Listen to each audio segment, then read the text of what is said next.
comment on the image of women as presented in the various texts by the writers.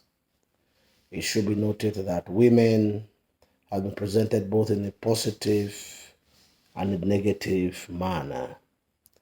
In Across the Mongolo, positively, women are presented as caring, as Menyinka loves Ngwe because he is her only child. She raises Teacher Marewe after the death of his mother, and she incantates so that her son can be protected when he is on his way to Besadi to attend the university. Women are also caring, as Shirila takes good care of Ngwe. She provides him with his basic necessities. She gives him food.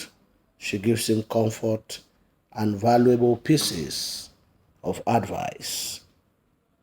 Negatively, women are exposed as morally loose as students date teachers on campus. The dean of the Faculty of Law has a third-year student whom he takes to Paris for weekend. Some girls also date teachers on campus from whom they get question papers before the writing session.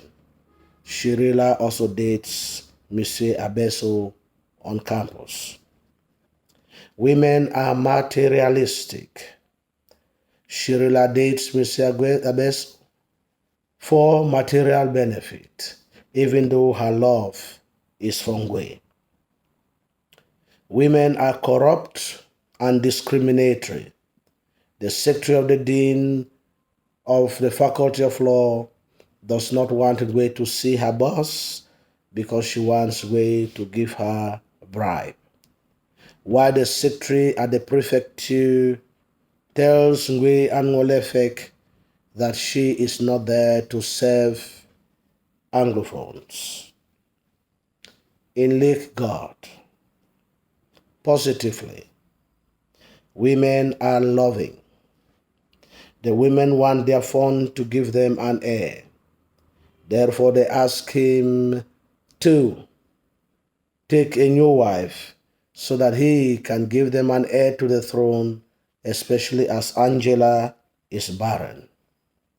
Angela loves her husband, and she cares about him, and she's worried about the nightmares that he has been having lately. She tells her husband to listen to his subject once in a while to avoid unnecessary conflicts, and also advises him to take a second wife so that she can bear him an heir and satisfy his subjects. Women are hardworking. The women work on their farms in Gamba to feed the community. They also spend enormous energy to keep away the cattle that has been destroying their crops. They bring Dewa to the palace to report him because his cattle has destroyed women's crops. Women are also very religious. Many women go to church for morning mass, although they also perform traditional rites, highlighting cultural conflict. Women are also incorruptible. The women go to the palace with Dewa tied on a stick with the intention to ask the phone to send away the cattle rearers because their crops have been destroyed by Mororo cattle. But the phone refuses to listen to the women because part of the cattle that has destroyed the crops belong to him. He prefers to give the women money as compensation, which can be considered as bribe, but the women refuse to take the money. Negatively, women are rebellious. They go to the palace to tell the phone to send away the cattle rearers, but the phone refuses. For that reason, the women decide to ask the fawn to perform the sacrifice or take a second wife in order to give them an heir.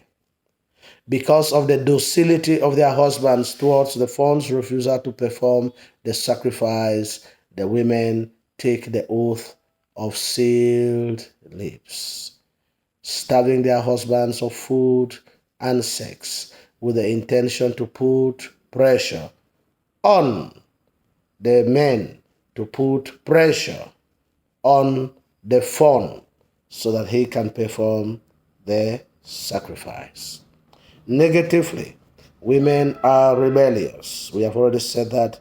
They are also revengeful.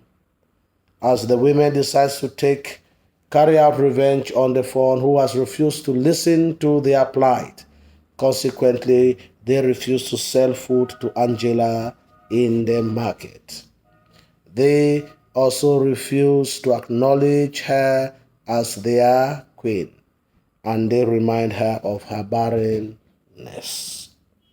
In Madame Bovary, women are loving. Mrs. Bovary loves Charles, and she does all in order to give him financial security. She gets Charles enrolled in a medical school which can permit him to have a wonderful and decent job. At the same time, women are corrupt as Mrs. Bovary uses her influence in order to get Charles in the medical school and also to keep him there until graduation. Women are also materialistic as Mrs. Bovary contracts a marriage for Charles and Heloise, who is very old, thinking that she still possesses her wealth, and he wants to make sure that her son has financial security. Women are also promiscuous because Emma is a married woman, yet she entertains extramarital relationship with Leon and Rodolphe. She also sleeps with men of influence and money so that she can get money to pay back her debts. Lastly, women are hypocritical as Emma pretends to be a good wife, whereas she is having extramarital affairs. Another positive point could also be that women are remorseful, as Emma finds it to declare to her husband in a suicidal note that she has been unfaithful to him all through their marriage, and she begs for forgiveness, which her husband does, even though he dies of heartbreak. Thank you for listening. Subscribe to our channel and share our videos with other students. Have a nice day.